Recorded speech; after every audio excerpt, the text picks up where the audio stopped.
You always give more attention, more effort, more understanding, more patience. And deep down, you already know it's not equal. But here's the part that hurts. He knows it too. And he's not confused. He's comfortable. The silent imbalance. You don't notice it at first. It starts small. You text first. You plan the date. You adjust your schedule. You explain yourself twice.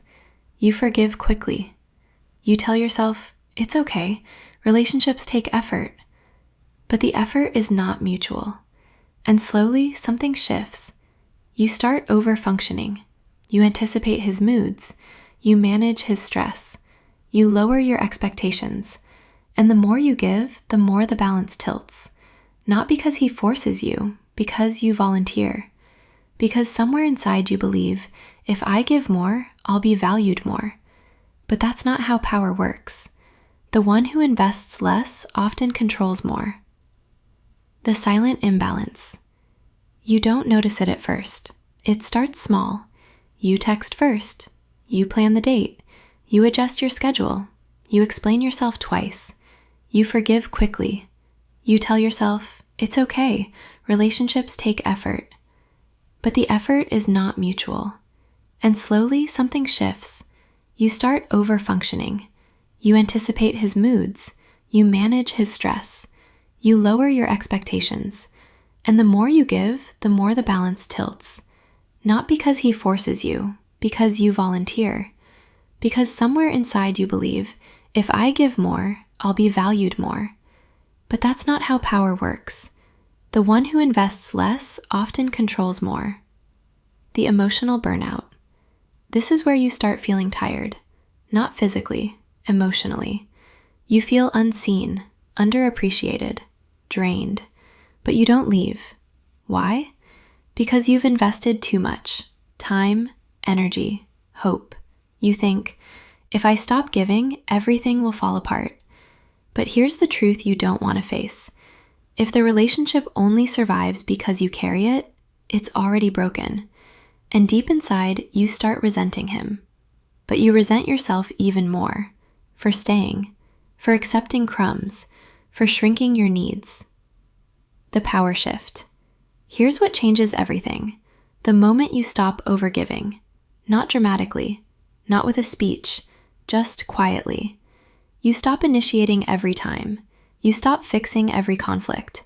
You stop over-explaining your emotions. You give him space to step up. And one of two things happens. He rises, or he disappears. Both outcomes give you clarity, because when you stop giving more than you get, you finally see who he really is, and more importantly, who you've been. And here's the part no one wants to say out loud. It's not that he doesn't understand you. It's not that he's emotionally unavailable.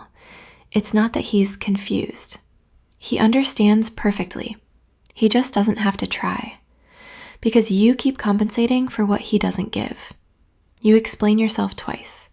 You lower your standards quietly. You tell yourself he's tired, stressed, overwhelmed. You become more patient, more supportive, more flexible. You grow. He stays exactly the same. And here is the brutal truth. When a man sees that he can give less and still keep you, he will. Not because he is evil, but because there is no consequence. He texts late, you reply instantly. He cancels, you reschedule. He forgets, you remind. He distances, you chase. And then you sit alone and ask yourself, why am I the only one trying? You are not the only one trying. You are the only one investing. An investment without return is not love. It's a slow leak of your value. Every time you overgive to compensate for his lack of effort, you send a message, not with words, with behavior. You say, I will stay even if you don't rise. And once a man realizes that, he has zero incentive to grow. You think loyalty will inspire him, but comfort is stronger than inspiration. If he already has your attention, your care, your emotional labor, your body, your time, what exactly is motivating him to step up? Nothing. You built a relationship where he can relax while you carry the emotional weight. And then you blame yourself. You think maybe you're too demanding, too emotional, too intense. No, you are simply exhausted from overfunctioning, and he got used to underfunctioning. This dynamic doesn't break overnight.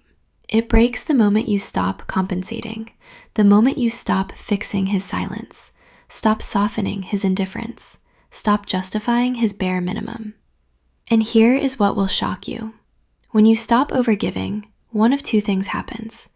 Either he rises or he disappears. If he rises, it means he was capable all along.